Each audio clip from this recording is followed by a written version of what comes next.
السلام عليكم ورحمة الله وبركاته. ازيكم حبايبي، عاملين ايه؟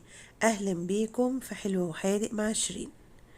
جايبه لكم وصفة حلوة جدا النهاردة، وهي طريقة عمل السينابون. حاجة كده جميلة وهتعجبكم جدا بمقادير بسيطة وسهلة. لو عجبتكم الوصفة ما تنسينيش في اللايك والشير وسبسكرايب لقناتي على اليوتيوب. ويلا بينا نشوف مقادير السينابون معانا النهارده. أنا هنا معايا حوالي كيلو من الدقيق متعدد الاستخدامات منخول، ومعايا نص كوباية من اللبن البودر، معايا 2 عدد بيضة، معايا 3 معالق زبدة مدوبينهم دافين، ومعايا كيس كريم جانتيه وده السر اللي في الوصفة بتاعتنا النهاردة، ومعايا معلقة ونص خميرة، معايا 3 معالق سكر عادي، معلقة بيكنج باودر، معايا رشة ملح، ومية دافية للعجن حوالي كوبايتين. أول حاجة هنا هنضيف المية الدافية، حوالي كوبايتين مية دافية، وهنزل ب3 معالق السكر ومعلقة ونص من الخميرة الفورية. وطبعا زي ما احنا متعودين لازم نسيبها شوية عشان نشوف التفاعل بتاعها. هنزل بقى بعد كده بالبيض والزبدة السايحة حوالي 3 معالق، وكمان اللبن البودر نص كوباية، وكيس الكريم جانتيه. وهبتدي استمر في التقليب زي ما انتوا شايفين كده. عجينة سهلة جدا، هشة حلوة جدا هتعجبكم. هنا بقى هضيف معلقة البيكنج باودر ورشة الملح. كده كل المقادير السايلة معايا جاهزة. انا هبتدي هنا بقى اضيف الدقيق، وفي ملحوظة عايزة اقولها لكم، ان احنا نضيف الدقيق بالتدريج يا جماعة، لان عجينة السينابون حساسة جدا. لازم تكون بتلزق معاكي الى حد ما. فانا هضيف الدقيق زي ما انتوا شايفين كده، شوية بشوية لحد ما ايه القوام بتاعنا اللي احنا محتاجينه يبقى جاهز. قلبي بقى كده بمعلقة خشب او بسباتيولا لحد ما العجين يتلم معاكي كويس جدا، وبعدين استخدمي ايديكي. شايفين ان العجينة بتلزق؟ طب انا هعرف ازاي؟ بالايد النظيفة هعمل لها تيست كده. ما لزقتش معايا كده، العجينة معايا تمام. اما تيجي تعملي تيست للعجينة ان كانت بتلزق او لا، بالايد النظيفة مش بالايد اللي انتي عجنتي بيها.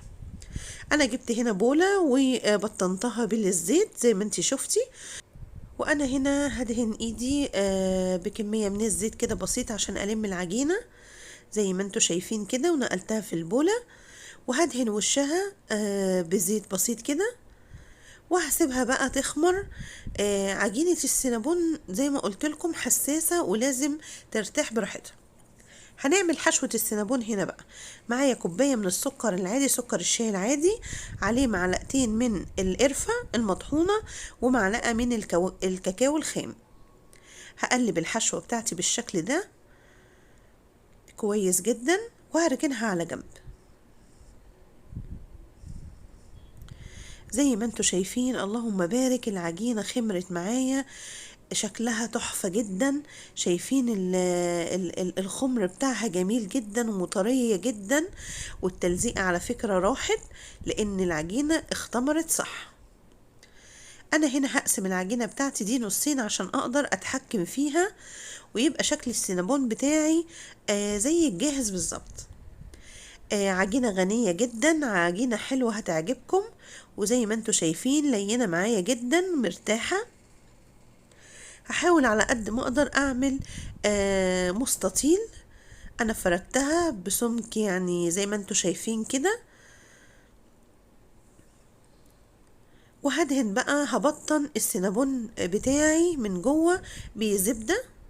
طبعا الزبدة لازم تبقى لينة عشان تبقى سهلة معاكي في الفرد. ادهني بقى العجينة بتاعتك بالشكل ده، وزعي الزبدة في كل قطعة فيها. ودي الحشوة بتاعتنا بقى اللي هي قلنا عبارة عن قرفة مطحونة وكاكاو خام وكمان سكر. وزعيها بقى كده في كل مكان في العجينة بتاعتك. انا هنا بوزعها بالشكل ده بظهر المعلقة،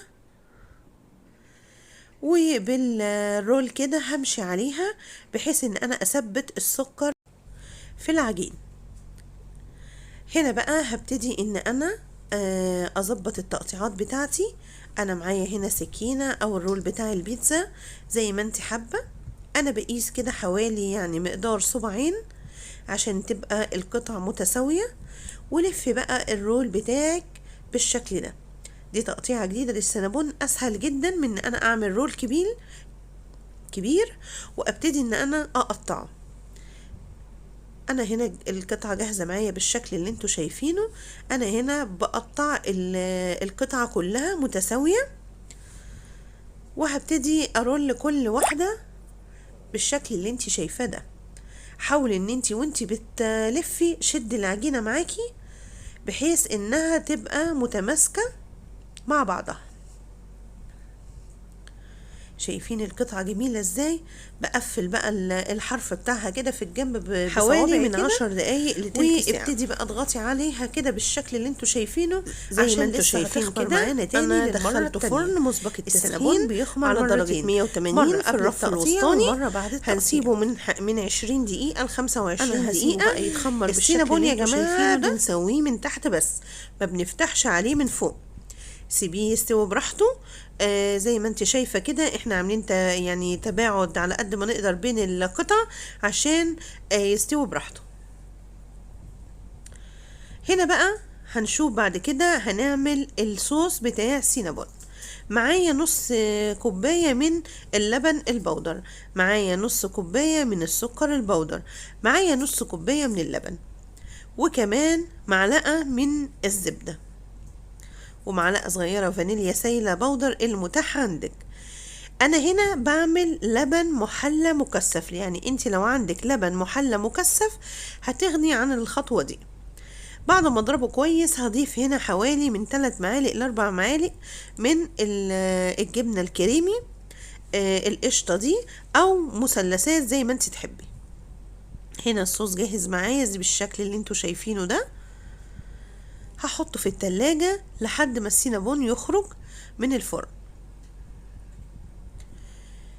شايفين طبعا ريحة وطعم ولون بجد حكاية، وكان طعمه خرافة جدا. بجد نفسي تجربوه. انا بحب السينابون بالصوص بتاعه، مش بحب اي اضافات سواء صوص شوكولاته او كراميل. بس انتي لو حابه الاضافات دي ترجع لك وترجع للاطعمه اللي الولاد بيحبوها. لو عجبتك الوصفه ما تنسنيش في اللايك والشير والسبسكرايب، واستنيني في وصفه جديده.